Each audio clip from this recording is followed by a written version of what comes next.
Okay, good afternoon, everyone. Welcome to the work session of the Las Cruces City Council. Today is Monday, May 8th, 2023. It's approximately 1 p.m. Before we have our Pledge of Allegiance, I'm going to ask you to please rise for a brief moment of silence for all the people who lost their lives over the weekend, as well as their families who are grieving their loss. I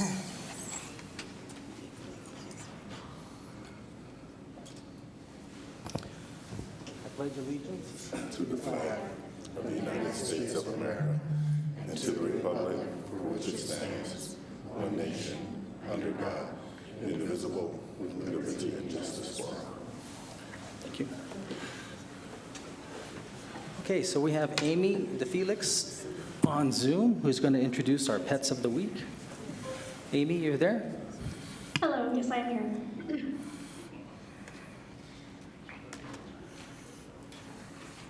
Alrighty. Good morning, everyone. I am Amy DeFelix. I am one of the Adopt and Rescue Coordinators for the Animal Services Center of the Mesilla Valley, and I'm here to share the week of May 8th, our Pets of the Week. Starting with our Cat of the Week. Her name is Sadie.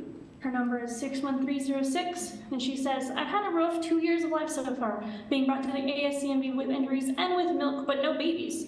The ASCMV spayed me to make sure I wouldn't have any more babies, and my injuries are healing. I'm hoping that ASCMV helps me find a family that will treat me like a baby, and let me live the easy life full of love that I deserve.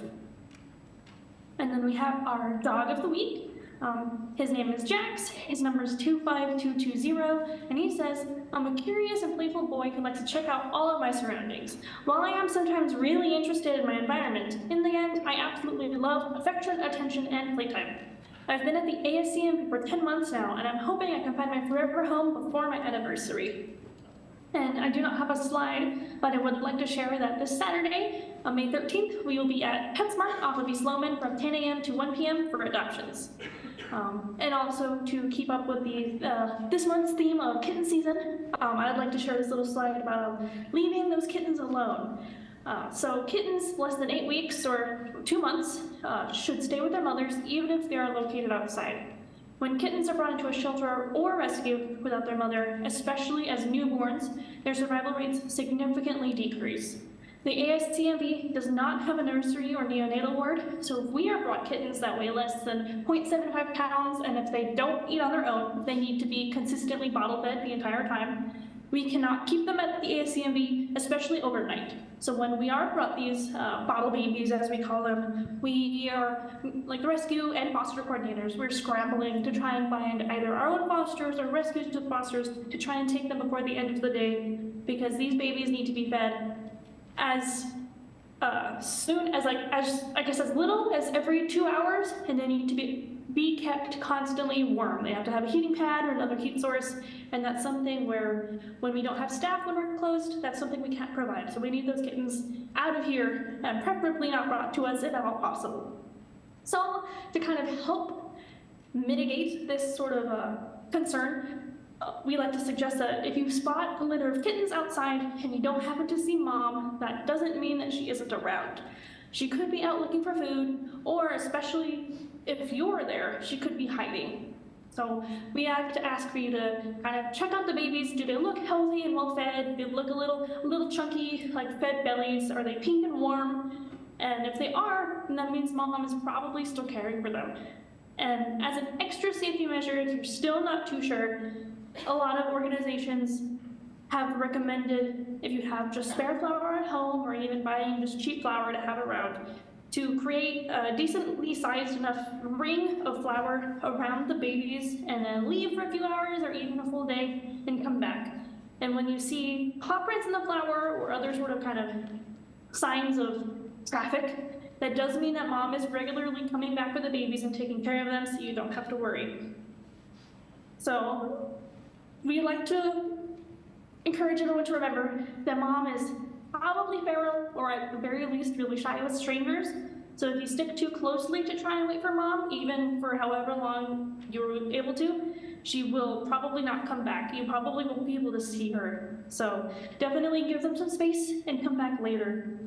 I know we ourselves don't have a whole lot of fosters to be able to care for bottle babies. We only have a handful, so do local rescues. Our bottle baby foster pool is very limited, so we would like to sort of save those resources for the babies that really need it, the ones that seem like they've been a little kind of going hungry for a few days, that seem cold or sick, the ones that really need kind of human intervention and care. But if you are interested in fostering, we are always welcoming more fosters. And if you're interested in bottle feeding, we have staff that is more than welcome to train you to make you guys feel more comfortable. So if you're interested, shoot us an email at ascmb@loscruces.org or call us at 575-382-0018 to and we'll give you more information. Just as a next slide for the future reference, or in general, this kind of is a guideline. This one is posted by Alley Cat Allies, and it's just kind of like how to gauge a kitten's age. So you can tell when they're newborns, still definitely needing mom's milk. Newborn, eyes closed, ears sometimes folded, sometimes maybe popping up, but definitely eyes closed. At 7 days, their eyes start to open.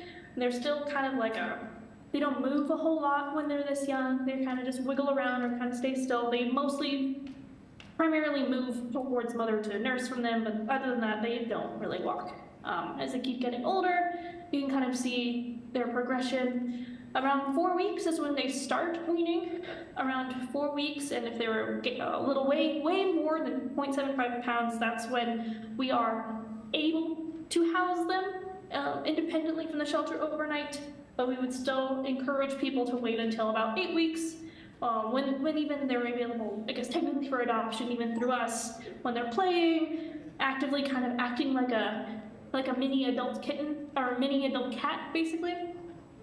But this kind of helps anyone sort of look at the litter of kittens that they're seeing, kind of identify, okay, about how old are they, and kind of gauge their next steps from there. And like I said, this little flyer resource you can find at Alley Cat Allies at alleycat.org, but there's a bunch of other organizations that have their own version. You can search it up on the internet, like kitten age chart, and you can find your own sort of resource from there if you'd like. But that's all I have for this week, and thank you. Okay, thank you, Amy.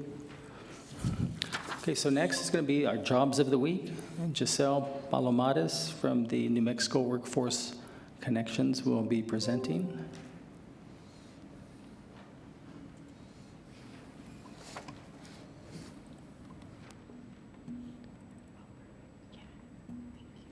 Can you get into presentation?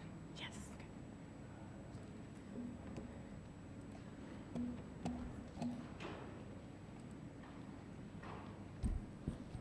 Good afternoon, Mayor and Council. My name is Giselle Palomares. I'm with New Mexico Workforce Connection. For the jobs of this week, we have City of Las Cruces hiring a building official. It pays between $72,000 to $104,000, and it closes May 16th.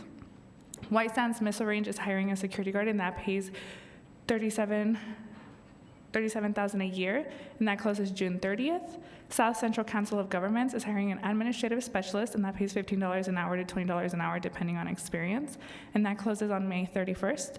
Trinity Services Group is paying $13 an hour, and that closes on July 25th, and it's hiring a food service worker. Base Auto Sales is hiring an auto detailer.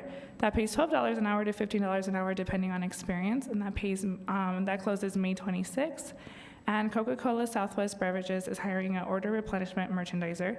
That pays $24,000 to $30,000 a year, depending on experience, and that closes July 27th. To connect with the New Mexico Workforce Connection office, you can always contact them via telephone at 575-524-6250, or you could visit them in person at 226 South Alameda. You can always visit them at employeenm.com or download the app. Thank you. Okay, thank you, Giselle. All right, so now we're going to go to the work session where we have 3 agenda items. The first one is going to be the Las Cruces Neighbor Woods Program. Shannon Horst will be presenting.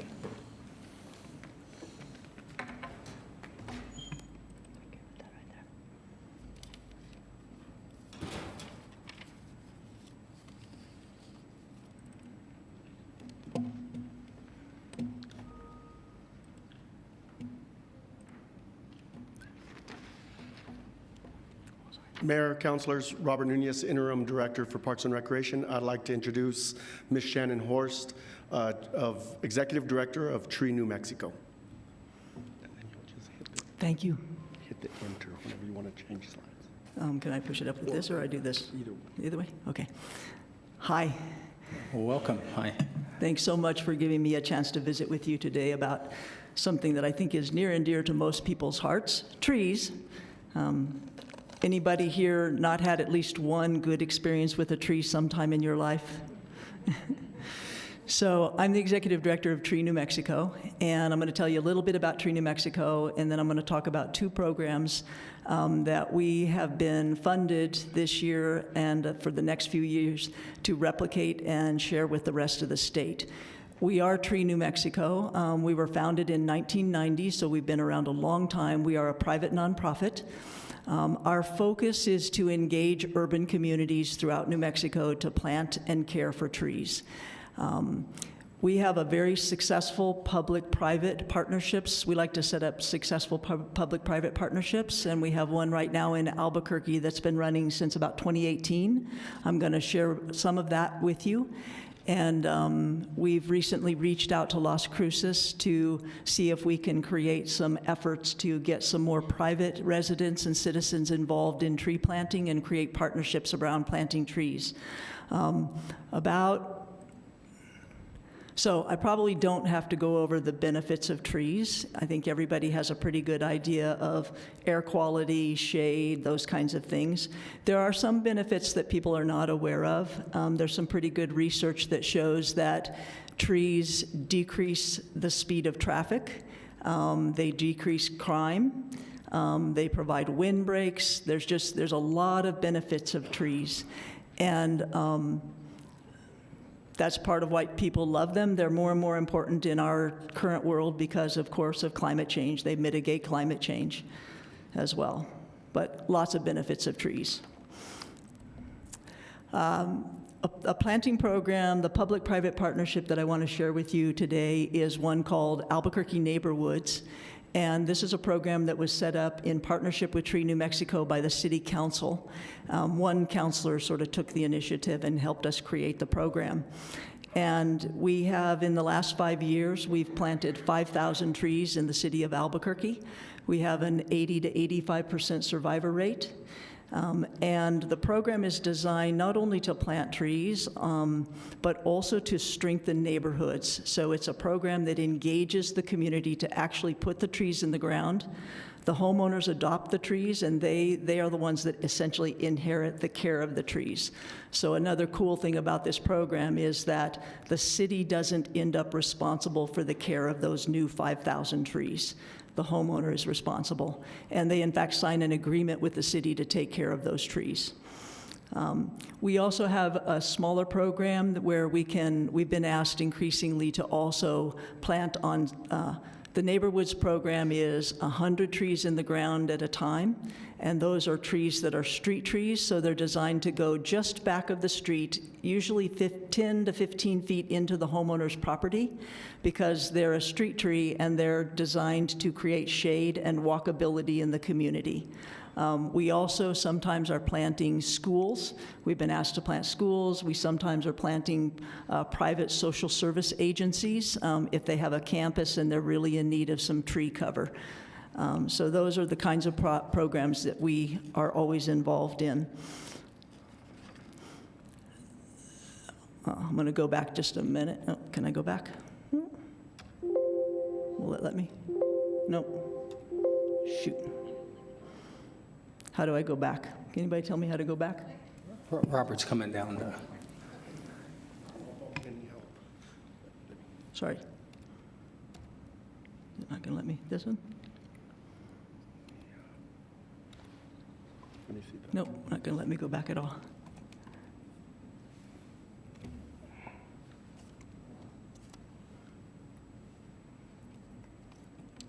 Take me back to that one.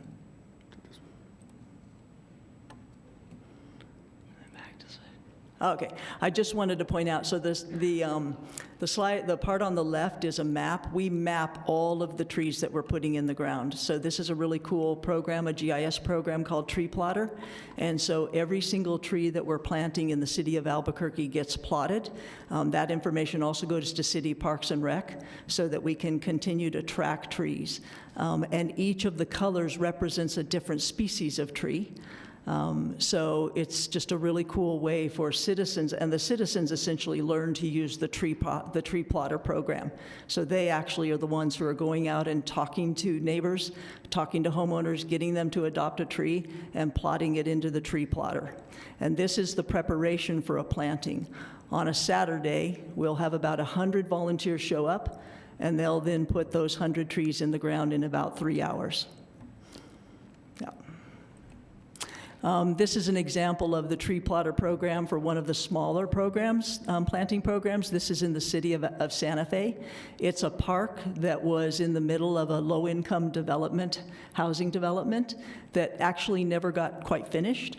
So it was going to be inherited by City Parks and Rec, and they asked us if we would work with the developer to essentially finish that park and get those trees in the ground. So that's going to be a planting in the fall. Where we'll bring the community around that little park in to actually put those trees in the ground as well. How we choose communities and trees, we're mostly looking for communities that are high on the heat index, lower socioeconomic and traditionally underserved communities. That's about 80 to 85% of the communities that we work in under all of our programs. When we're looking at trees, we are looking to choose trees that are on the climate-ready tree list. That's a list that was created by a variety of technical experts in New Mexico and organizations like ours looking at the survivability of trees 5, 10, 50, 100 years from now. Which ones should we be choosing and putting in the ground? We're looking at native and adapted to New Mexico, and we try to find that sweet spot of a tree that the homeowner will also love. Because if you ask a homeowner to take care of a tree that they never liked in the first place, the likelihood that that tree is going to survive goes way, way down. In terms of our education programs, we are very much a layperson education organization. We want the homeowner to be able to understand the tree, basically planting, watering, and the basic care. How to stake, how to prune, very, very simple things that almost any homeowner can learn to do. We do have a more advanced program called Tree Stewards. You guys also have a Tree Stewards program. And the Tree Stewards program, ours is designed like Master Gardener. You come in, you do a 10-week program, you have to graduate out of the program. Once you graduate out of that program, to keep your certification up, you have to volunteer a certain number of hours every year back to the community. We are increasingly weaving our Tree Stewards program into our planting programs. So the Tree Stewards will tend to be also planting team leaders. We also share tree stewards with Parks and Rec, the Water Authority, so if they have a program that's going on, we'll send the tree stewards over to help them, and we try to coordinate volunteer activities so that we're not competing for the same educational resources across a planting season. So the Neighborhoods program, as I mentioned, is an especially effective program. As I said, we've done 5,000 trees in the last 5 years, including right through the pandemic. We planted every planting that we had planned to do through the pandemic. We did it in small little groups of family groupings, no big community gatherings of anything. This program can be easily replicated and it can be scaled. So you could have a Neighborhoods program that was doing 50 trees or 25 trees or 75 trees. There's no requirement of 100 trees. It's just that we've got a model that will do 100 trees if the volunteers and the core group is ready to do 100 trees. And you have 100 homeowners who are willing to adopt a tree. We train the core group of the volunteers, and we've been funded this year, and as I said, going through the next year, to spread the neighborhoods model around the state of New Mexico. So we had, and that's the urban and community forestry for the state of New Mexico. They're the ones that wanted us to replicate this program because it's been so successful in Albuquerque. We also had 2 private funders that specifically asked us to look at and reach out to Las Cruces. So last fall, we reached out to a handful of folks that we knew here in Las Cruces, and we began a conversation about how we might get a neighborhoods program started here in Las Cruces. A number of the volunteers and people involved in that group are here today behind me. What we can provide is the training and the education and how to replicate this model, and ongoing support. We can help raise funds.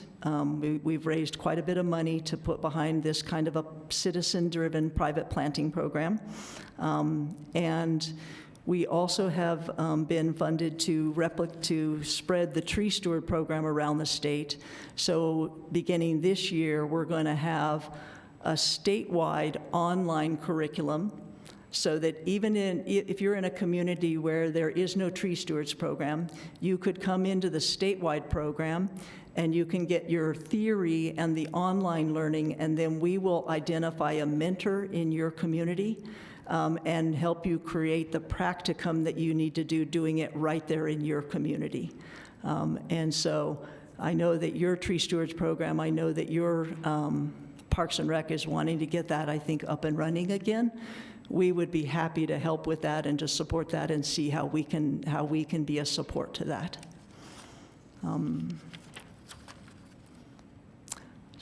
So this, I think, was our smallest group of tree stewards. This was in the middle of the pandemic, or just shortly after, when they were able to actually get together and take a picture that they had graduated.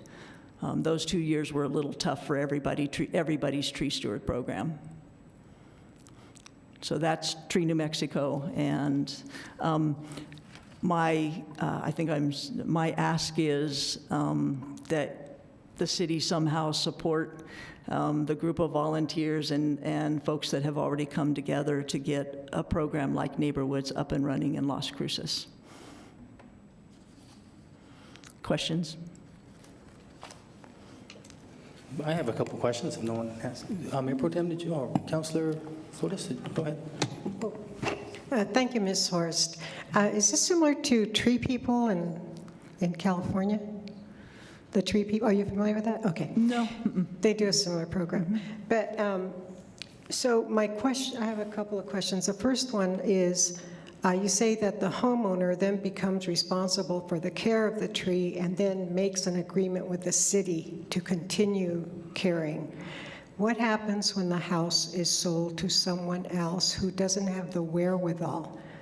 You know, maybe an older person, maybe someone who has disabilities, maybe someone who just, you know, why should I? So how does that inure to the new owner? So the homeowner commits before the tree goes in the ground, and we do have some challenges with rental units, but we have been able to work out where the homeowner signs it, the renter agrees to care for it. If the household changes hands, I think there is a 5-year initial agreement on that paperwork, and usually if a tree gets good care in its first 3 years, it's mostly going to flourish. If it gets its pruning its 3rd year especially, it's mostly going to do well. Now, it's true that somebody can choose or somebody cannot have the capacity to continue the care for that tree. What we have seen happen, and again, this program is only 5 years old, so we haven't probably had all of the experiences we're going to have. What we have seen, and this goes back to the building of the neighborhood, the fabric of the neighborhood, often the neighborhood that came together for that planting, the core group, they will continue monitoring those trees. And if they see a tree that's in stress, sometimes they'll call us and we'll send a tree steward out, but often they'll just go up and knock on the door and say, hey, you know, that tree was planted 5 years ago in our program. Do you need some help with it? I've actually watched people drag their hose across the street to the guy across the street because they were worried about a tree that wasn't getting enough water. So it's kind of, you get a sort of good part of peer pressure, keep those trees alive in this community. Thank you. And then my other question is, you provide training and you provide funds.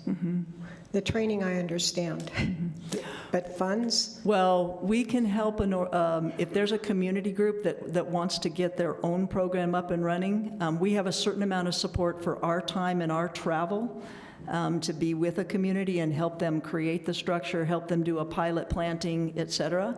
But we also can help a community group apply for funds.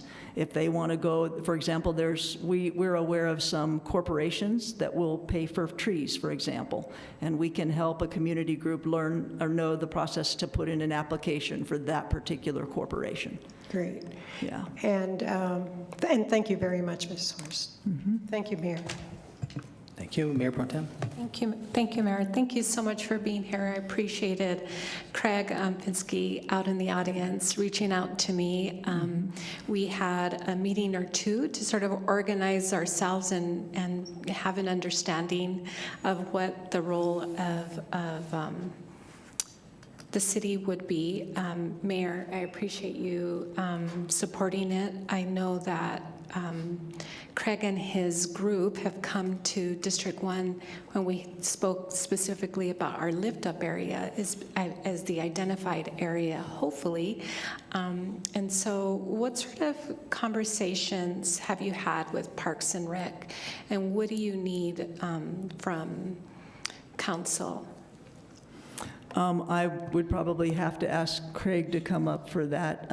I've had a couple of neighborhoods and tree steward staff down here mostly, and this is my first time down, so maybe Craig could come up. Because I know that when we first reached out, you were in the middle of a transition with your city forester, I believe.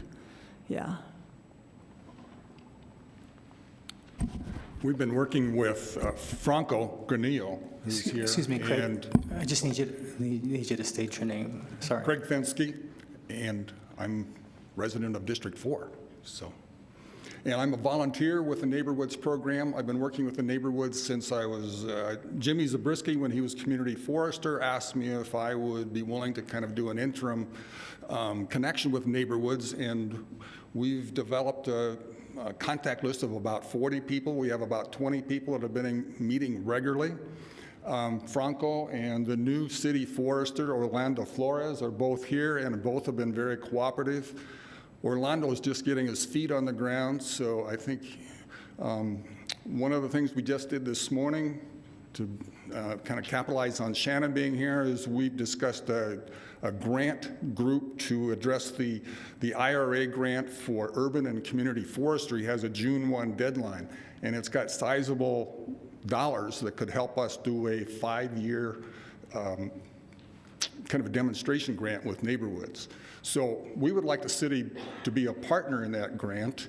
We approached the Doniana Soil and Water Conservation District to maybe be the fiduciary agent with that, and Tree New Mexico as the 3 key partners. So I would really like to see Parks and Rec participate in a meeting next Monday to kind of formulate that grant. So that's kind of where we're at right now. Now, would you need help with the technical writing, Craig? Yes. Okay. Good. I think okay. Jennifer is with the Doniana Soil and Water Conservation District. She's here. I think she would be one of the lead people in putting that grant together. I think we would appreciate the expertise of the city. Natalie Green has been, she was here, has been very supportive in providing information. Lisa with sustainability has been contributing data. So we've been getting great support. Sonia Delgado is, her name tag's here, but Sonia there's a cooperative agreement that we need to have go through legal department. Sonia has moved that forward to legal, as I understand, and is kind of carrying that forward for us. Great. So we have different partners that are So there's a lot supporting. of moving parts, and Correct. I do feel that, at least from my perspective, council in the past and currently has very supportive of this tree idea, and especially more specifically in the areas of our lower income or marginalized, those that are experiencing more heat, the heat indexing specifically. So IFO, is this something that we're able to have grants help us navigate and apply for? June 1st, I think. It is a June 1 deadline on this round, yes. Yes, Mayor Pro Tem, if it's necessary, yeah. Okay. I mean, whatever is needed. Okay, I great. think one of the From my things we talked understanding. about is the city might partner in this. The Doña Ana Soil and Water Conservation District may be the fiduciary agent. Tree, New Mexico would be a key partner that we would partner with for their expertise. And Sure. so I think the more players we have, the more likely we are to be successful. I agree. I think coordinating and collaborating is probably the best way. I don't know that we need another entity to be the fiduciary. I think the city could gladly take that on, although I don't know. That's why I'm asking IFO. Anyway, this is a priority for me. I think it's something that we really need to consider moving forward, and I appreciate both of you coming and addressing council. Thank you, Mayor. Thank you. We have Councilor Graham. Do you want to go first? Okay. Councilor Beta, that's fine. Thank you. I was just going to ask a question regarding usage of staff time for this type of item and partnerships. I know that I'm not sure that the staff that our grants department is fully staffed at this moment, and considering that's a very short turnaround time, and we have, I'm sure, competing priorities. So I'm just curious on how that looks in that regard. Yeah, thank you, Mayor, Councilor Abeta. Yeah, we'll look at and see what our staff situation is. And like I said, if it's necessary, I know staff has been really supportive and to this point is bringing this forward. And so from my understanding, we're pretty close to where we need to be. But yeah, we certainly do have a shortage in our grants. Thank you for calling that out, Councilor Abeta. Okay, thank you. And any sort of management that would have to happen for this type of grant? Mm-hmm.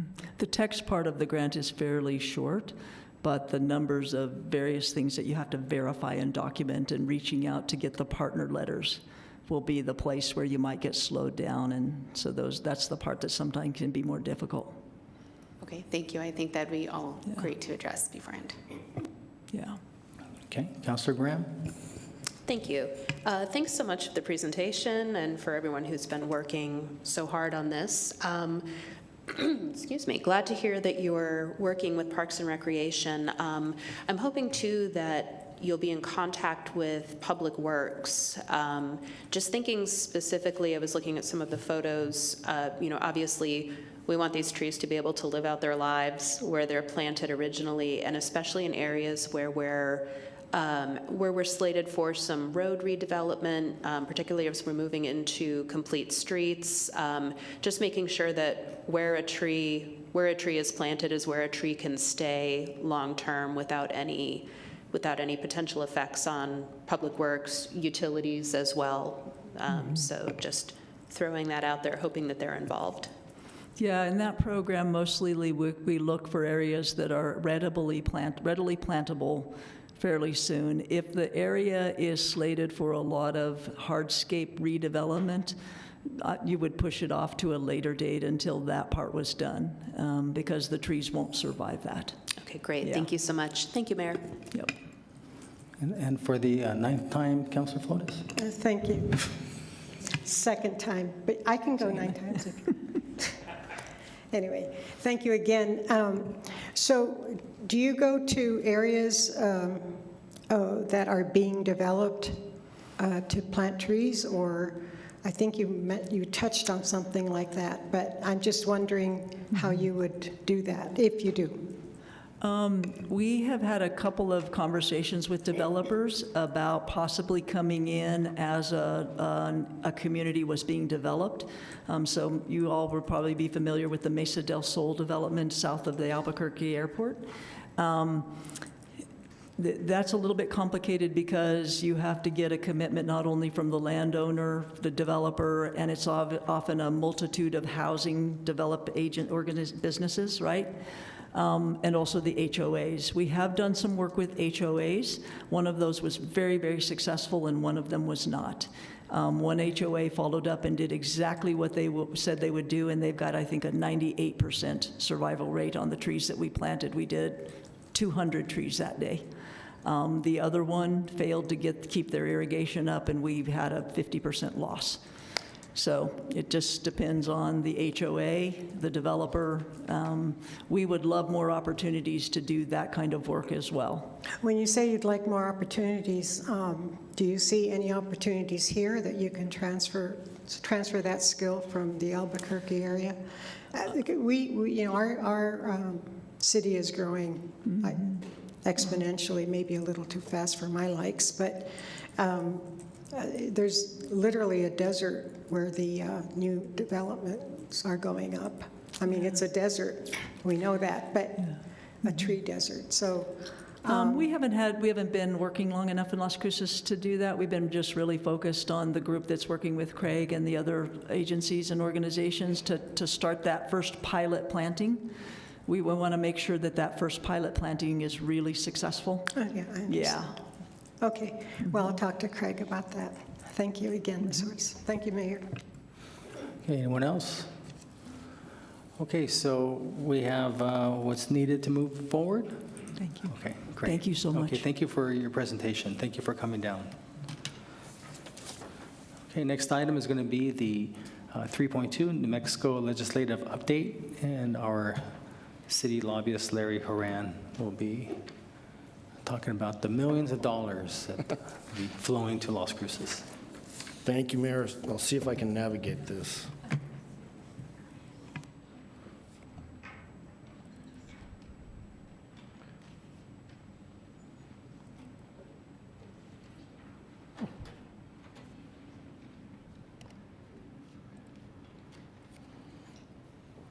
Thank you, Mayor, members of the council. Larry Horan, lobbyist for the city of Las Cruces. Today's already a success because my anxiety of getting the PowerPoint going, it actually worked. Barbara and I have had a couple conversations about my love of PowerPoint this week. So this legislative session, 60-day legislative session that started on January 17th, as you can see, since I'm back before you, we did survive the session. It was as all sessions are, it was challenging, and lots of issues that we had to tackle and worked on behalf of the city of Las Cruces. A total of 183 bills were introduced in both houses, along with 210 memorials, joint memorials, and joint resolutions. I was tracking about 192 pieces of legislation for the city of Las Cruces. So although 1,083 seems like a lot, it actually was a pretty light session for a 60-day session, considering how much money there was. And so it was light, but a lot of the issues were pretty heavy issues. Before I get into the specifics, I'll just give you a little bit of highlight of how it started. Coming into the session, we knew we had 17 new members in the House of Representatives. And at the top of the heap was we were going to have a new Speaker of the House. And so a lot of what the discussion was during the interim, and I think I talked about it when I was here before the session, was who was going to be Speaker and what the fallout would be. Javier Martinez from Albuquerque was elected Speaker of the House. He had previously been Tax Committee Chairman and also Majority Leader. That wasn't too big of a surprise. What was a surprise is on the first day of the session, the Speaker has the authority to name all of the committee chairpersons and also members of all the committees. And the first action the Speaker took was he removed Patty Lundstrom, the longtime chair of the House Appropriations Committee, not only as chair of that committee, but from the committee entirely, and changed pretty dramatically the committee structure in the House. And so it set the tone that this was going to be a different kind of session from the very beginning. And in the House, the Republicans also had a change in leadership, top to bottom. All three had changed. And then within the first week, their minority whip, who is Jason Harper from Rio Rancho, who is always, and we'll talk a little bit more about him as we get to tax reform, always pushing for tax reform. He had been elected whip prior to the session. Within that first week, his caucus removed him from that leadership position. So you had removal of the most powerful chair in the House, and you had a change in leadership during a session. Both those are two things that have not happened in the past. We've had other committee chairs removed because of leadership fights, but never removed and taken from the committees. And so I guess a shockwave would be kind of an understatement for the response in Santa Fe. But it also created opportunities because we had talked before about legislative members from Doña Ana County and who we have in key positions. Representative Small was the vice chair of the House Appropriations Committee, and so on that first day, he found out he was going to be chairing the committee, and Meredith Dixon from Albuquerque was named as vice chair. Probably of the most surprising or telling thing about that occurrence and how it happened, there had been speculation leading up to this session about what the speaker was going to do.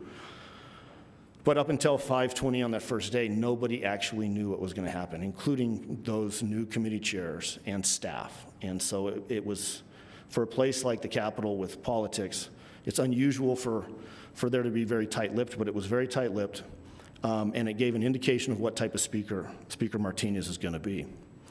So as we talked before, really what the focus was on is this $3.6 billion in new revenue coming into the state, and how are they going to spend it with all of these new members. And we've talked also before, with 17 new members in the House and a lot of new members in the Senate, this was actually their first session of full in-person session, because we had COVID, we had a post-COVID hybrid session, so you had a lot of legislators who had never been there when everybody was in the building. So I think it was a bit of a change, probably a bit of a shock for some of them. Kind of high level, what did they talk about? Education and education reform. Tax reform, again, was a big topic, and I'll get to that specifically a little later on. There were several pieces of legislation relating to gun control. As far as taxes, the particular piece that they discussed was an increase in the film tax credit, which actually did happen, and I'll talk about that in the omnibus tax bill.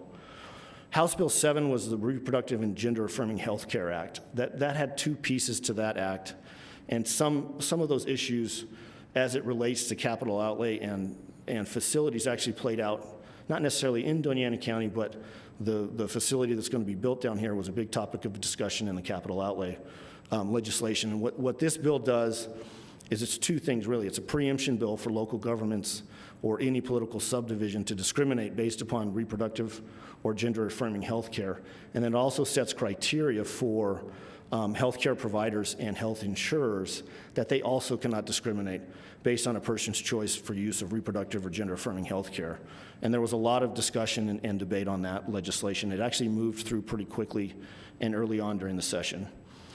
We worked proactively and appreciate staff, and particularly Elizabeth Teeters, for working on Senate Bill 251, Metropolitan Redevelopment Act changes. I'm going to leave it there. It's a little teaser for a little later.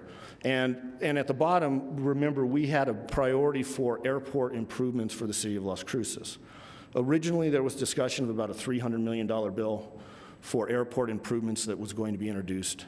That was pared back to just over $100 million.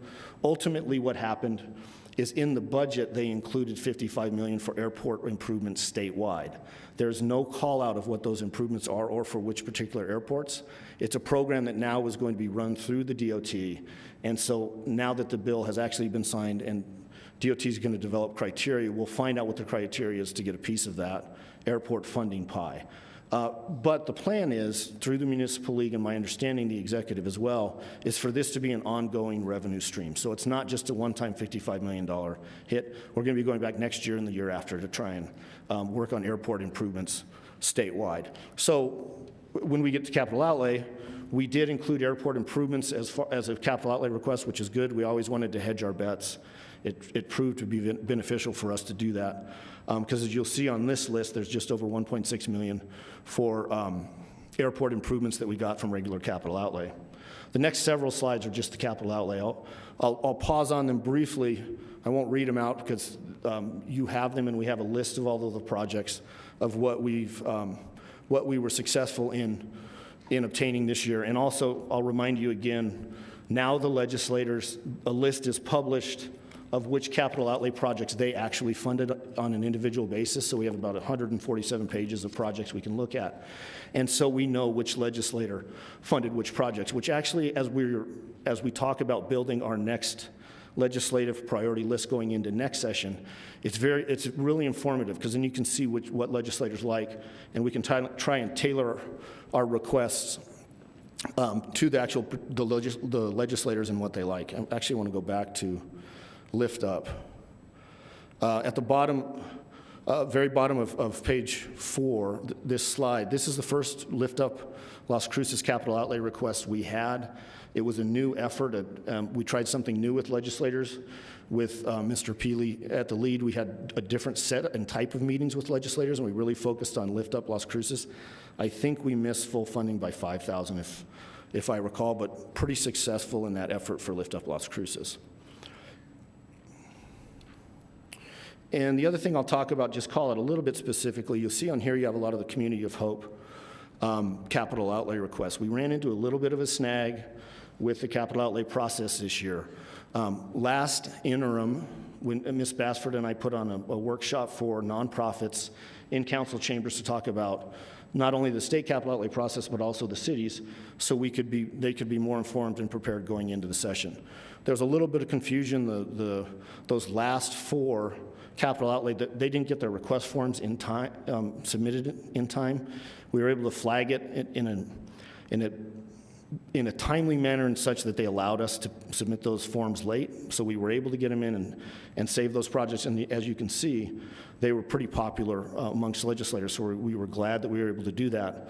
One thing that we've already had discussions with, Senator Hamlin has already reached out again and asked us to again sponsor a workshop so we can continue to further improve the process. And so Ms. De Leon and I have been talking about that for discussion to set up a time for that. I'll pause there briefly on capital outlay in case anybody has anything, because if I have to try and go back, I might not be able to figure it out. Also this year, as we... Excuse me, Larry, I have a question on Mesquite Historical District. What was that for? The $1 million? At the top, I suppose it's for... that came through, if I'm remembering correctly, there was a presentation the same day I was here. A former representative, Antonio Lujan, came forward with that request. I'm seeing some head nods. I think that's the right one. Well, I know he came forward, and I was wondering if that was, what they were asking was to reduce Loman from, I don't know, Main Street to Solano from 4 lanes to 3. And so one of the things I was telling them, well, it'd be nice if we had some money, I mean, the city, and I don't know if that was what that was for. Mayor, if I may. You probably know best. Yeah, this is specifically, Mayor, for a study, a lighting study, I understand, and some wayfinding signs, but not specifically to the, and I think an improvement of the bandstand, there was some issues around that. But this was later, and I think they want to move on that specifically, but there wasn't capital outlay identified for it. Councilor Bencomo, did you want to add anything? Mayor, I was just going to say that I was just at Las Esperanzas on Friday. They invited a couple of us, and they talked about a couple of these projects, but none of them were that particular one, no. All right, thank you. Sorry about that, Larry. No problem, Mayor. And also this year, as we discussed, and I'll talk a little bit about capital outlay as well, they had excess general fund revenue. When you have $3.6 billion in new money coming in, you're going to have excess they're going to try and spend. So they spent $100 million in what they called House Bill 2 Junior. The thing that can be frustrating about Junior is it changes. The rules change from house to house and also from year to year. So last year they allowed capital outlay funding and also ongoing operational funding.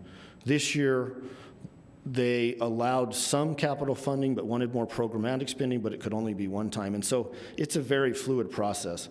We were successful in that we received significant funding through Junior, but when you look at, the governor has the authority to line item veto all appropriations bills, which includes capital outlay reauthorizations in Junior. She vetoed a total out of a $1.2 billion capital outlay bill, 260,000. She vetoed 3 projects. There was significant vetoes in Junior. And what she vetoed in Junior was what she considered to be projects that should have been funded in capital outlay. We had one of those, the trails projects. We had improvements for trails. That was subject to line item veto. Will we have junior next year? Probably, just because they have so much revenue coming in. So we need to, again, as we're developing capital priorities, identify areas that we would like to obtain junior funding. So we've done meal programs in the past. You see some of the things we had, LEDA, public safety equipment, vehicles and body cameras, that did not get vetoed. And so I just tell you this, not to get you too far into the weeds, but to say we need to continue to build these into our priorities next year because they're going to have them again. And the other thing that happened in capital outlay is they are not going to issue any bonds. They're going to pay for all that $1.2 billion in capital outlay funding with cash, general fund, excess reserve. That's good and bad because we'll have better bonding in the out years. I don't like to be too much of a downer, but if we have a downturn in the economy, if it's general fund money, it can be swept immediately.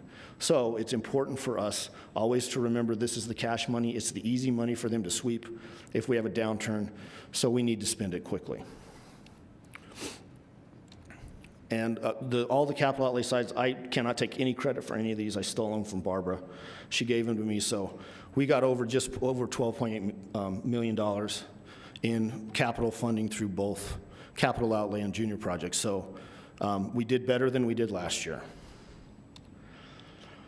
This is just a list of the reauthorizations. So most of these were for either time or language.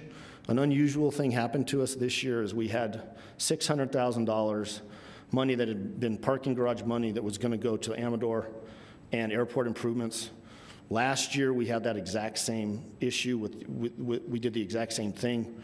There was some confusion at staff level and legislative council, so it inadvertently got left off last year. It made it through.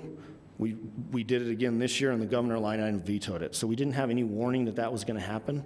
So we're going to have to figure out, we still have $600,000 out there. We're going to have to identify for reauthorization for last year. And we also weren't contacted about it, so it was a surprise once we saw the veto. We didn't have any indication that we were going to have a problem, but we still need to work on that parking garage money. The omnibus tax bill, House Bill 547 is what it was called. So because there was so much money, there was significant discussion on tax reform. Just one of those changes in committee chairs in the House that did occur was Christine Chandler had been chairman of the tax committee, and she was moved as chair of the Judiciary Committee. So Representative Derek Lente from Sandia Pueblo was the new chair of the tax committee, and so he was tasked with piecing together the omnibus tax bill. What they do is they take all of the tax bills they hear and they combine them into a big Frankenstein and decide which one they want to pass. This one actually went to conference committee, so it wasn't decided until the last day of the session. Lots of things included in the omnibus tax package, including a cut to the gross receipts tax by 0.5%, income tax retirement for veterans, healthcare practitioner tax credit. I won't spend too much time on all the specifics. You have them there because they had over 30 sections in the bill itself, including single sales factor, a lot of electric vehicle charging station, change in liquor tax, a little bit change in tobacco tax. I'm going to go through it quickly because it all became irrelevant at the end because of the veto. But what is important is what was not included in the tax package. And so the biggest issue we were looking at as a city during the session, maybe the biggest issue, single issue, was business-to-business pyramiding. So business-to-business pyramiding was included in a separate bill by Representative Jason Harper to eliminate that gross receipts tax on business-to-business.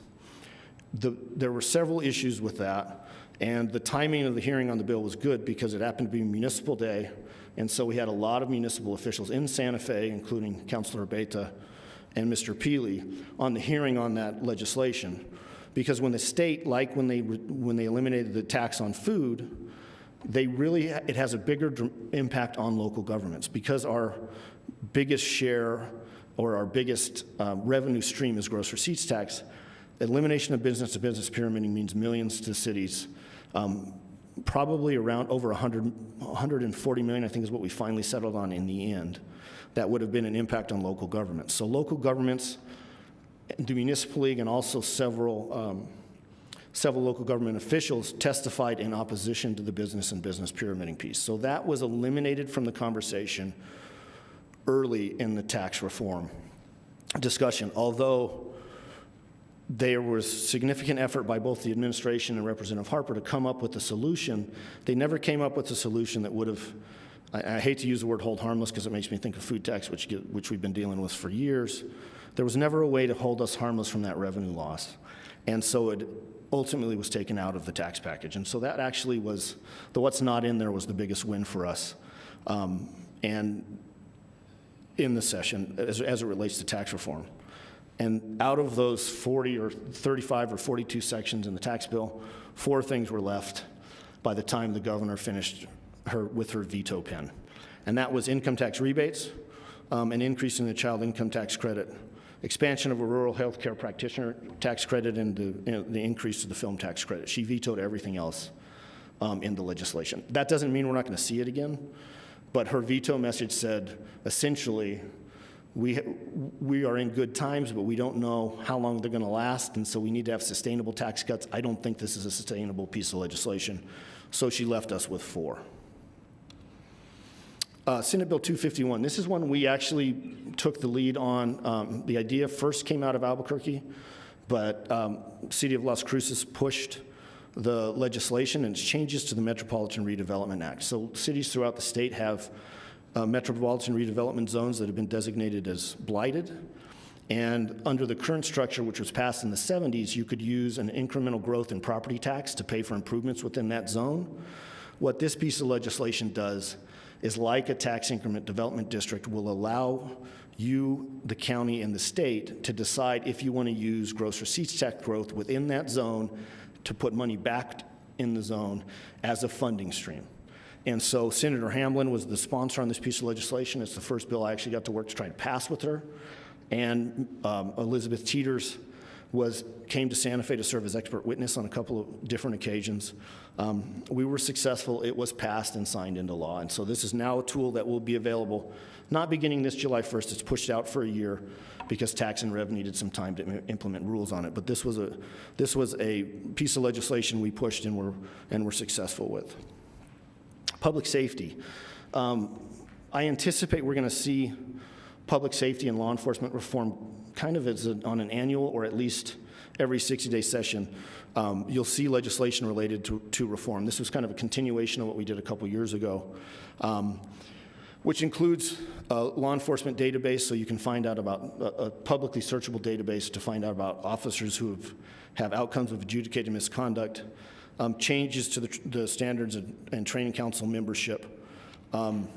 Also requires every department to have a Use of Force Procedures Act. This piece was interesting, and having come from former law enforcement, I didn't know we would have to legislate it, but it bans discharging firearms into a moving vehicle unless a threat of imminent harm. That's not the piece, but the piece that you must move out of the way of the vehicle if you can. So some of these use of force issues are dealing with shooting at people in vehicles, and so they passed legislation related to that. And also use of vascular neck restraints is prohibited unless it's an imminent threat of death or bodily harm. And also passes a duty of to intervene. So if an officer observes an unlawful use of force, they are now required by statute to intervene and to also report that unlawful physical force. And then Senate Bill 250 is the firefighter death benefit. What this does is it puts all public safety, so fire and police, death benefit at $1 million, which was done, the law enforcement was done last year to go into effect this July 1st. Firefighters were left out, not because of any reason other than they shouldn't have been. And so they now will have a $1 million death benefit that will go into effect at the same time as law enforcement. And as it relates to law enforcement, also there were some changes to the Inspection of Public Records Act. It's primarily to deal with body cam issues. And so I listed the areas in here that were changed, but it's like death notifications. If you have personally identifiable information of victims or witnesses of domestic violence and certain sex crimes, you don't have to release that footage. If intimate body parts, a dead body, you had people coming in and obtaining body cam footage and then putting it on YouTube. And so this is an effort in order to try and make some of those changes. So that did pass. Interestingly, When you look at the last thing, it talks about IT systems exemptions. That's what the bill started as. It was to deal with IT and economic development, kind of proprietary information, and then it was used as a vehicle to make those changes to specifically to public safety. We talked about the Green Amendment before the session. Those are joint resolutions. 2 were introduced, 1 in the House and 1 in the Senate. Neither of those resolutions to pass a Green Amendment within the Bill of Rights and the New Mexico Constitution moved forward. In fact, there may have only been 1 hearing, if there was even 1 hearing on them. They did not gain any momentum. Modernization, I know this was a discussion we had about modernization of the legislature. There were several pieces that were introduced. The only thing that survived as it relates to modernization is House Bill 1 at the top is the feed bill. That's the first bill they always pass because it pays for the legislature itself. They included $2.5 million to study full-time staff and salaries. So they're going to issue an RFP to do that over this interim. All the other efforts to make changes to the legislative structure did not pass the legislature. And out of all of the firearms legislation that was introduced, the Benny Hargrove Act, which is the Safe Storage Act, which creates a crime if you improperly store your firearm and it is accessed by a minor. That's the one that was passed and signed into law. All the others, none of the others passed. And so I think now we're at questions.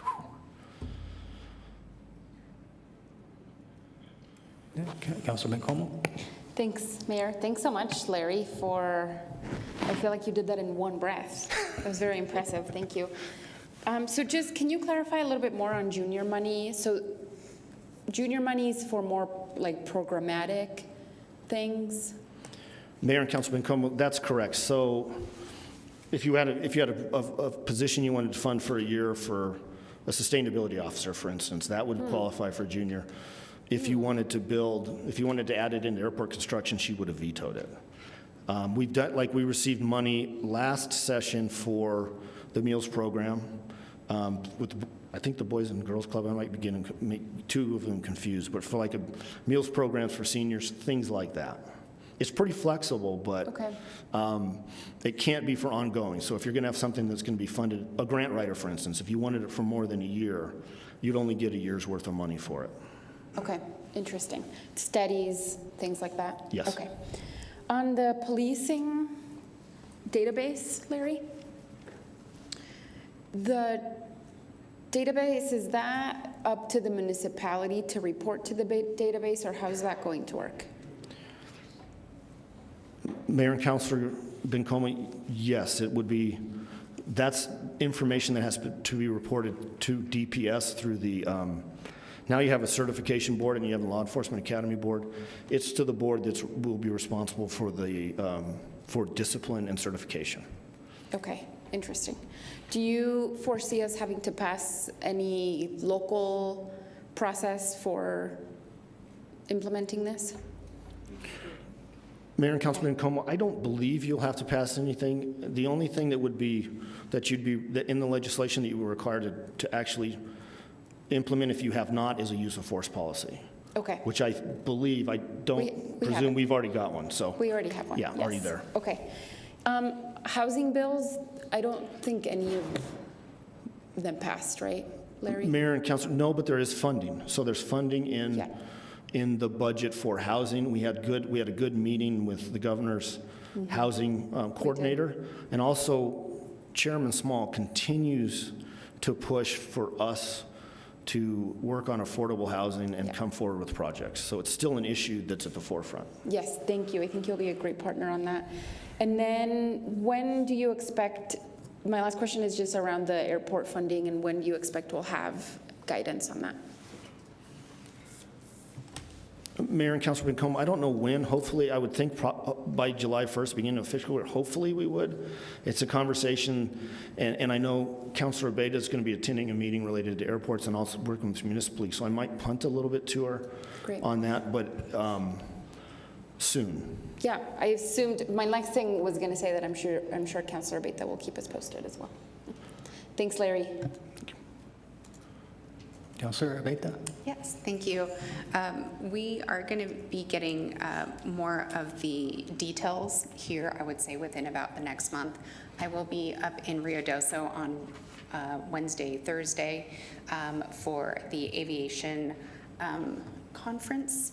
And we're going to get a little bit of information there. We're also going to hear from panelists, Chairman Munoz and actually Representative Hodgman B. Hill are going to be on a panel to talk about airport funding. We continue to advocate for Las Cruces. I know I do very heavily on making sure that we retain a large portion or equitable portion of that funding. But this is going to be a priority for the Municipal League to run this type of bill yearly. And so while we know there's a really large need that all the municipalities have throughout the state, we will continue to run something like this, and this sets precedence of what we can potentially expect, at least on good years, to have. And I'm sure with my tenure next year with the Municipal League, I will continue to advocate. Thanks. Okay, Councilor Cran. Thank you, Mayor. Thank you, Larry, for this presentation. I guess it sounds like you're forecasting a little bit to the upcoming 30-day session. We definitely need to think more about how we can leverage our junior bill asks. I'm wondering if there are any, I know that sometimes 30-day sessions have fewer policies, more money orientation, although that's really just in theory, not necessarily in practice. I'm curious if there are any specific policies that you see that might come back that we should be tracking on or thinking about. I think about the GRT reforms in particular, that's sort of overlapping in both, and also if there are other things that you anticipate that might come up, especially on the policy side in the short session as a priority, or that you've heard or feel like we should be thinking about as well. Mayor and Councilor, yes, tax reform, well, that's always something we need to pay attention to. So gross receipts tax, any changes, because anytime the state decides to change it, they can pull a lever that will hurt local government. So that's always at the top. I think there's going to be continued push by the governor for changes for healthcare, not just behavioral health, but healthcare in general, and expansion of services. That's a big priority for the governor. And then also the hydrogen hub idea. We didn't see the big legislation this year that we did last year, but she continues to discuss that as a potential that she is going to want to push, and I presume would be on the call. And as it relates to tax reform, I think some of those things that were vetoed will probably be in a bill that the governor may support as it comes forward. It may just not be as robust as this one was, because this one's price tag was, I forget the final number, 1.2 or 1.4 billion on an ongoing basis. And so it was a significant hit, and so that's part of why it was vetoed. Councilor Beta, you had another comment? Yes, thank you. I think education about pyramiding is going to be really important, especially as we saw the Municipal League does have a tracker system now on what this type of tax changes does to communities. And so as we were doing it, the impact to Las Cruces would have been about 7 to 10 million, which is quite a hit. And so I think as we move forward, this is something to really keep our eyes on and to make sure that we're advocating for a way for solvency in a lot of ways if we're going to see that level of deduction. Thank you. Okay. So, Larry, great presentation. I do have just a couple comments. So, regarding the reduction in GRT, it'd be nice if the state just reduced their portion, left ours alone. I mean, they probably wanted to do it. I don't know what they were thinking, but I think I'm okay with that. But Mayor, that was our number one ask. Either. Actually, that was it. It was, if you want to reduce it just the state rate level. Right. The second way to do it with the Municipal League was to increase, we get the 1.225 out of that state rate distribution, was to increase that, and so that we would have an ongoing stream from that. They did not really bite on either one of those. The other issue with the increasing the 1.225, some cities were treated differently, so it wasn't quite across the board a good fix, but the best fix is exactly what you suggested. And just for those members of the public who are watching, or they're roughly 2/3, I think, of it goes to the state. So it's quite a bit of the of whatever our GRT is, they get the lion's share, so. And the second thing, just out of curiosity, do you remember what the change in capital gains was? Did it go up, go down? I didn't think it went down, did it? Or did it? I'll find out for you. I don't remember off the top of my head. It was vetoed. Yeah, okay. Well, great. And Mayor, if I may, the other thing I would say is, appreciate the participation. We had counselors come up, we had good meetings with the governor, we had good engagement with the municipal league, with members. Mr. Peely, I hate to do this to him, but he was a natural. When he came up and got to talk in committee, did a really good job of explaining the problem with the hit to the gross receipts tax. So appreciate the support. I thought the way we entered into the session through the interim was good, and I hope that that's our plan to continue that. So thank you. Yeah, no, we have a really participatory council, and I'm glad that they enjoy going and speaking as well. And as if we the need city Ms. manager. Teeters again, she's also an expert. She's a very good expert witness. Great, great. All Thank right. you. Thanks, Larry. Okay, so last item, 3.3, East Lowman Development Update. David Ware, Deputy Director of Community Development.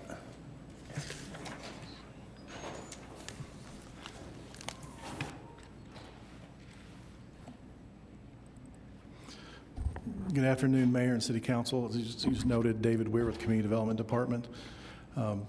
My presentation today is kind of give you a status or update and overview of the East Lowman property that's owned by the city. And so what I'll do in my presentation is give you some background history, an overview of the East Lowman Development Plan, and then next steps.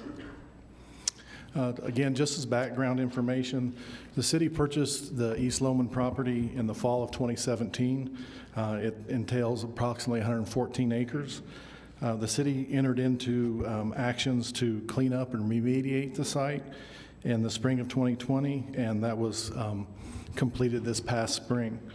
The plan for the property was contracted in the summer of 2020, and it was adopted by the City Council in the fall of 2022. And so the next steps would be to actually begin the activities to develop the property. Something I wanted to highlight is, as the plan and the use of the property has been developed, there was a lot of public engagement that took place. When the plan was initially kicked off, some of the stakeholders that we met with included the Mountain View Regional Hospital, local businesses in that area, real estate agents, economic development partners, and then also the residents in the neighborhoods in that general vicinity. There was also a series of work sessions, not only with City Council, but the Planning and Zoning Commission, and also the plan and its concepts were presented to the League of Women Voters. There was an on-site presence. There was a survey for what development of the property. There were charrettes that were done. If you recall, a lot of these activities took place during the COVID shutdown, so a lot of it was done virtually, and then where people were comfortable, there were some in-person meetings and discussions. Those scenarios took place in the winter of 20 and 2021, and it did result in a vision statement. And just want to go over that for the plan's development and the future development of property. The plan outlines a desire to build on existing medical uses, to provide a variety of housing types, to make sure that the site integrates with existing terrain and uses in the area, and that it portrays a healthy, sustainable development, the infrastructure, it all fits into that area. And I think this last line in the vision statement kind of summarizes the intent for the development. Become a mixed-use neighborhood center serving residents and regional medical needs. Again, through the plan's development and process, there were major components that were done with it. So what I'd like to do is just kind of give you an overview of the site, the street network, active transportation components, an emphasis on the pedestrian network, and last, the open space. So the site itself, and through the development of the plan, they really came up with 9 distinct land uses for the property. You can see more intense, high-density pedestrian area with the amenities in that area, an area for the missing middle to, again, provide that variety of housing types. Then to transition into the area, some detached housing. There's also a desire to create areas that would complement the hospital uses and have an emphasis again on that healthy living. There are a couple of key components. The way and we'll get into this a little further on other slides, the way the streets were laid out was really to address access and walkability, but that also includes a site down here on the west side where the city could build a transportation system and again connect this to the rest of the community. There were amenities throughout it. You'll see the open space and parks. But there were also some features that make it unique and have its own identity, and then just the opportunity for park space and to connect to the trail system. The street network system itself, in these higher density areas, you see that they're a little bit more walkable, shorter in distance, but there is good access and viability throughout the entire tract of property.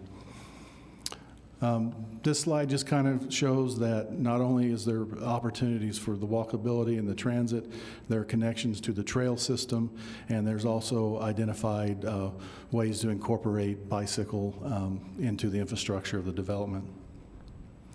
Again, the pedestrian networks, it was so that almost any place throughout the development would be walkable, shorter blocks, more connectivity to the different areas, connections to not only the transit center, but also the opportunity to be able to safely walk, bike, connect with transit, or use your own vehicles. Open space, again, one of the keys that wanted to be done with this plan was to respect the existing topography in open areas, provide connections to the arroyo that goes on the south side of the property, use that area where you have a lot of topographic relief, but then also in the higher density areas have those neighborhood parks or almost a promenade or plaza type of setup. That gets us to the implementation. The plan itself indicated 3 different strategies the city should support. Excuse me. The first one was investment. The second was to adopt a development framework, and then once the property is developed, to have an ongoing administration and management of the property. Some of the investments that are called out in the plan. One is to make this segment of Lohman a complete street. Again, make those bicycle improvements into the area, build out the medians, have that connections where it's safe for pedestrians to get over to the north side of the property. Same thing for the existing Paseo de Oñate Street. Have that to take place. Those would be commitments the city would need to make to improve the property and make the vision of the plan take place. The other ones would be one that typically when we have development, private development does. If we enter into some type of agreement, the city would participate in that too. But it would be like this extension of what's called Foothills Road, and these other local streets would need to take place. And then also the connection of the trails into the park and those other, this features and the public parks is an investment the city would need to participate in.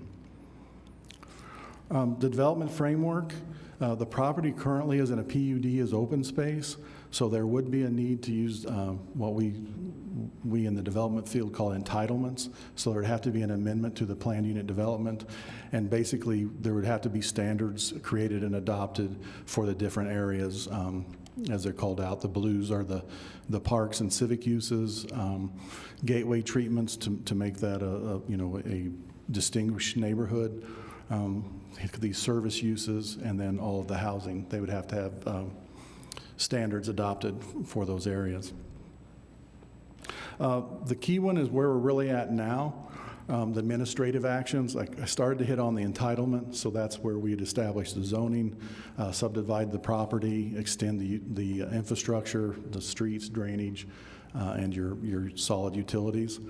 The identification of funding, make sure that we incorporate this into our capital improvement program, look for opportunities to collaborate with others, seek any grants that could also help with the site. Once that is determined, then you would actually go through the construction on the site, go through actually building that infrastructure and constructing it. And then once you have building sites identified, go through the permitting and construction of that. The other key thing is how this will be managed, the development of the property. What staff is proposing is that we enter into agreement with a master developer. They would basically become the city's representative to do all those administrative actions. Once that is entered into and the development begins, they would be responsible for branding and marketing the property, actually seeing the build out. And once that takes place, long-term management of the site. And the step that we're at is staff is beginning to prepare requests for qualifications to try to solicit someone to enter into that master development arrangement with us. And so that was rather quicker than I thought I would speak. So we'll entertain any questions you may have. Thanks, David. Did Christine ask you to speed it up, or? I didn't check my text. She may have. I'm just messing. There's an inside joke here. We're good. Councilor Bencomo, Councilor Flores. He was trying to beat Larry's time, I think. Thanks, David. I'm sorry, I think you said this at the beginning, but remind me, the cleanup has been officially completed? Mayor and Councilor Bencomo, my understanding was in March of this year that it was completed, and I think Adrian sort of shook her head yes at me. Oh my gosh, you're hiding back here. Mr. Mayor, Councilors, Adrian Whitmer, Utilities Director. Yes, most of it has been cleaned. There is one particular cell that still needs to be done that is currently owned by the BLM. Other than that, it is completely clean. You all should go out there and take a look at it. We put the seeds down and stuff, to make sure erosion, so it'd be nice, to see some of the plants come back until it actually ends up getting developed. So it was a very successful project, so congratulations to you all. And to you, Utilities. Oh, well, thank you. Big, huge thank you to you. Thank so you. The BLM, are they responsible for the cleanup, or? I will let David answer that question. Mayor and Councilor Bencomo, either BLM or whoever they transfer the property to would be responsible for that. Oh, interesting. Okay, do we know yet what their deal is? Councilor Bencomo, I do not. Okay.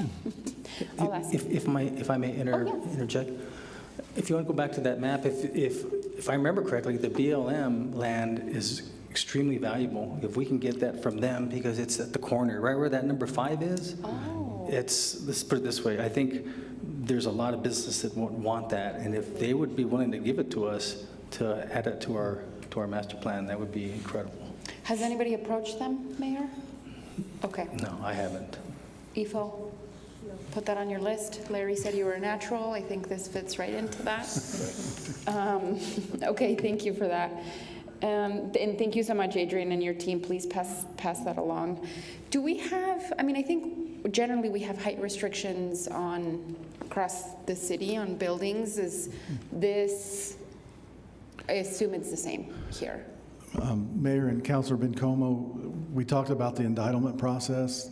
We will have to establish those standards, but I'm not aware of any PUD that didn't address height.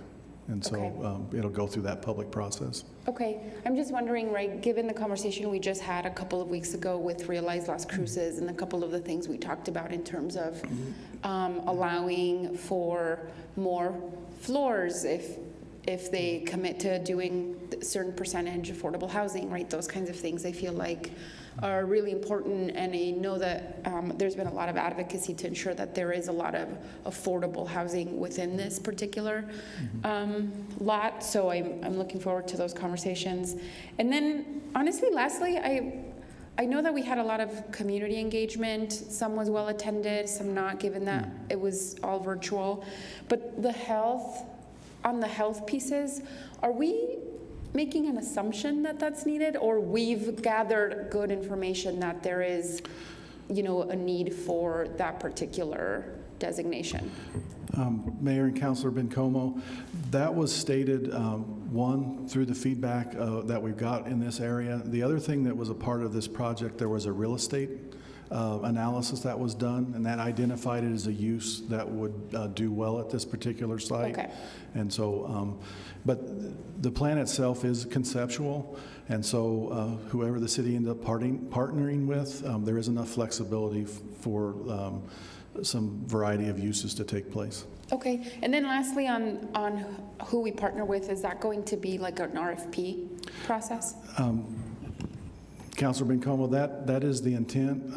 We're using the term request for qualifications. So basically, we're looking at someone who would enter into an agreement with us and basically take all of those steps. And it is something that the city has done before, but we're purchasing, and all the city manager's office, community development, economic development are providing input into the development of that document. Great, thank you so much, David. And if I may, Councilor Flores, to jump in about what Councilor Bencomo was asking. So, Councilor, I know that, of course, I'll be leaving at the end of the year, but it's just as a reminder, of course, we can't, bind future councils, but that area where they're talking about health, two things. When the developers found out that the city purchased it and that we were going to clean it up, you saw immediately across the street already building there. All right, so that's one thing. I think that's going to be commercial, and one of the things I had suggested to both some of the former council members as well as maybe some of you was that the city never sell that, but to lease it so it has income that comes into the city for indefinitely. The area where it says medical, and then the last thing. I think if you look at the price that they charge on the other side and on same side as Mountain View, but it's pretty far away. This is across the street. I think not only does that enhance the attractiveness of the area to be able to have maybe your doctor's offices right there. I think there are people just waiting. Like that other piece of property I told you, there are some major stores that wanted to buy that. So I mean, this is. We're so thankful for the city of Albuquerque for selling this to us for such a small price, and this is prime real estate. Yeah. Okay, Councilor Flores. Thank you, Mr. Mayor, and thank you, Mr. Weir, for the presentation. I think there were 2 or 3 virtuals on that, wasn't there? Mayor and Councilor Flores, that's correct. And there were many people who participated and chimed in. I remember Sherry Thomas, our previous counselor and Mayor Pro Tem Emeritus, stressing that we keep all income levels for housing. And stressed, I think we all agreed that we want to make sure that it's developed or built so that the upper scale or upper whatever you want to call it. I remember so well when she said, we don't want people to say, oh, well, those people over there. In other words, to make everything very integrated. So the people that design the presentations aren't going to be the designers or the developer, or how is that going to work? If the city hires a developer, would they have to go by that blueprint? Mayor and Councilor Flores, first I didn't go into the housing comments you made. Wanted to make 2 points on that. The plan identified means to provide a variety of housing, whether that be a higher density, provide that missing middle, and then also single family, but it also provided instruction on how you could do that to have like the mixed income where you have the different things. The second point I wanted to make is the city owns that property, so as they enter into development agreements for that property, we have say in how the mix of that housing will take place and what product and what we want to market that to. So that's another key aspect of this, and that was something that was brought up through that public input. And I forgot your second question. I apologize. I forgot too, so it doesn't matter. But as far as that number 5 area, that's BLM land? No, that area, it's across the street, is the corner of Across the street is BLM. Roadrunner and Sonoma Ranch is a property that's not owned by private ownership. It is under BLM control, and it was also a former landfill. Well, you know, would it be possible to talk to the BLM, the Bureau of Land Management, about purchasing that land for the missing middle? I think that's the missing middle is really having a very difficult time finding housing, and what I heard from a very credible, resourceful person is that the BLM, I mean, I think they lease land, but they will actually sell it if you're using it for the good of the public. Councilor Flores, staff will investigate that, but I recall what your second comment was how to incorporate that. All of these areas, the policies and the concept was to make sure that it would, there would be housing available for the whole socioeconomic strata of Las Cruces, and the city would be able to dictate as the zoning code, et cetera, is going on. Just into this, it may be more advantageous for the city to concentrate on these areas we've already identified for housing, and since that is a key intersection, table that for more intensive uses of like a hotel or some of the business uses, so we could generate more funds. But the housing and providing housing for anyone that lives in our community was a key component of the development of this plan, and there was direction to encourage that throughout. So to your point, that was a key consideration in the development. Thank you very much, Mr. Weir. Thank you, Mr. Mayor. Councilor Coran? Thank you. I see that there is not a designation for the essential services that Calichis provides, and I would like to see a very clear walkable pathway from this area to Calichis, just to clarify our priorities. Just if we can prioritize that right there. The houses will be sold in seconds, I'm sure. I think this yellow line gives you a direct route. That was the extent of my request, just designating Calichis as an essential service in the city of Las Cruces, if we can do that, please. I have another question. So, Mr. Weir, I think that things take a long time to happen, you know, just because. So how are we going to assure that the plan that the people voted on, 2-3 years ago, whenever it was, will be implemented? Is it something that's cataloged in the city, in the department, and it can be looked at and make sure that the builder is, complying with that, Because there was a lot of talk about where the bikes would go, where people would walk, and all that sort of stuff. Mayor and Councilor Flores, you have tossed me a softball. Wow. The great thing about this is this plan has been adopted by City Council, so it is your policy and it's a stated desire. It also was in compliance with your Elevate Las Cruces plan as an opportunity for a neighborhood center and development. So from a policy standpoint, this is what you said you want to do. Built on top of that, the city owns it. So before we turn it over to anyone else to utilize, we can kind of indicate and put conditions on how it should be developed. And then third, the City Council is the body that actually places the zoning on the property. So you will see those design standards before they come forward. So you have a lot of influence and control over the development of this property. And can you guesstimate as to how long it would take to start the building?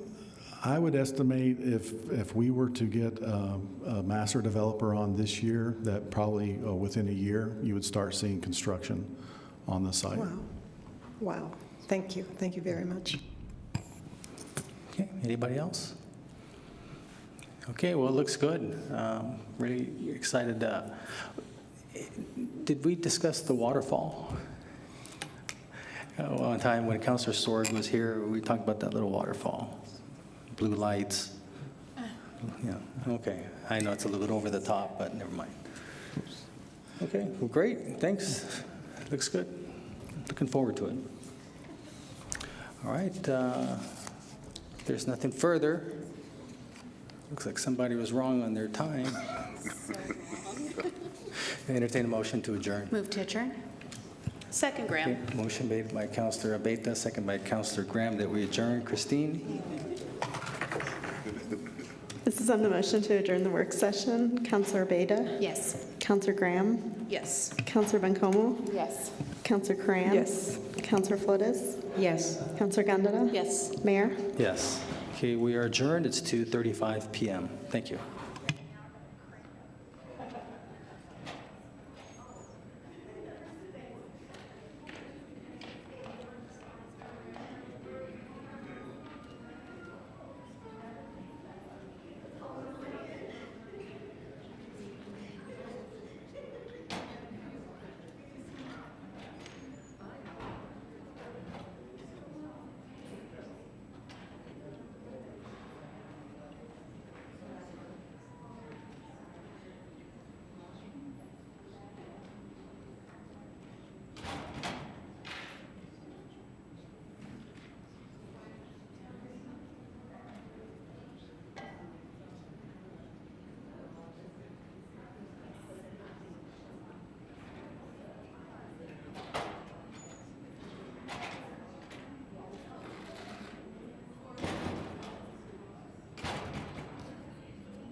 Okay, this is the agenda setting meeting for our May 15th, 2023 City Council meeting. Number 1, non-consent. 1 non-consent. 2, consent. 2 consent. 3, non-consent. 3 non-consent. 4, non-consent. 4 non-consent. 5, non-consent. 5 non-consent. 6, non-consent. 6 non-consent. 7, non-consent. 7 non-consent. 8, consent.